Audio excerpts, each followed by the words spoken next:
Nous voici aujourd'hui au Musée d'Histoire Naturelle, au rez-de-chaussée, devant la vitrine des animaux d'Océanie. Ces animaux sont pour la plupart très menacés, voire disparus. Et aujourd'hui, nous allons parler plus particulièrement des paradisiers.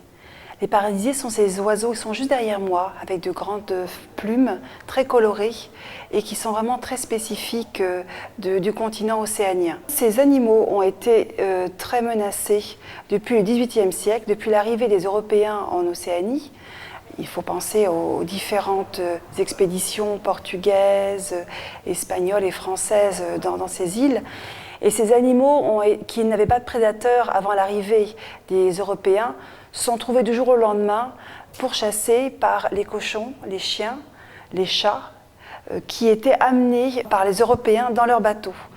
Et donc ces animaux ont vu leur famille vraiment décroître. Le nombre de spécimens a beaucoup diminué jusqu'au XIXe siècle, puisque au XIXe siècle c'était la mode des chapeaux, la mode des décors de théâtre fastueux.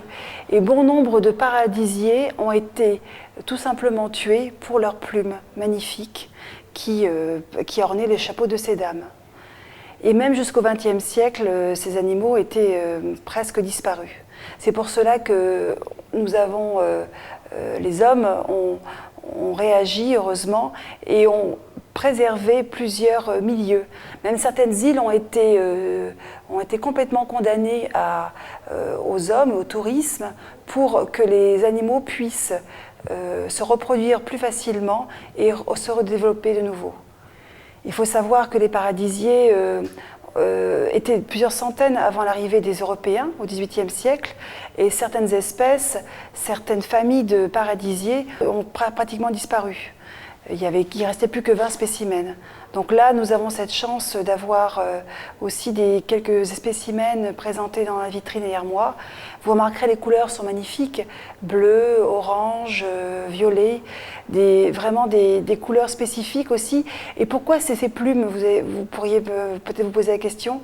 Tout simplement, comme bon nombre d'animaux qui, en période de cours, a besoin de manifester sa différence avec l'autre mâle, eh bien, les paradisiers ont l'habitude de faire une sorte de danse avec leurs plumes en paradant. Ce sont des attributs qui vont charmer la femelle. Les paradisiers, comme les autres animaux présentés dans cette vitrine d'Océanie, sont des animaux emblématiques de ces îles, comme le kiwi, l'ornithorynque et l'echnidé, qui sont les deux seuls mammifères ovipares au monde. Donc vous trouverez cette vitrine au rez-de-chaussée du musée. C'est une vitrine assez originale avec des animaux qu'on a peu l'habitude de voir. Le musée, c'est aussi ça, c'est aussi une visite à travers les continents et à travers les merveilles du patrimoine naturel mondial.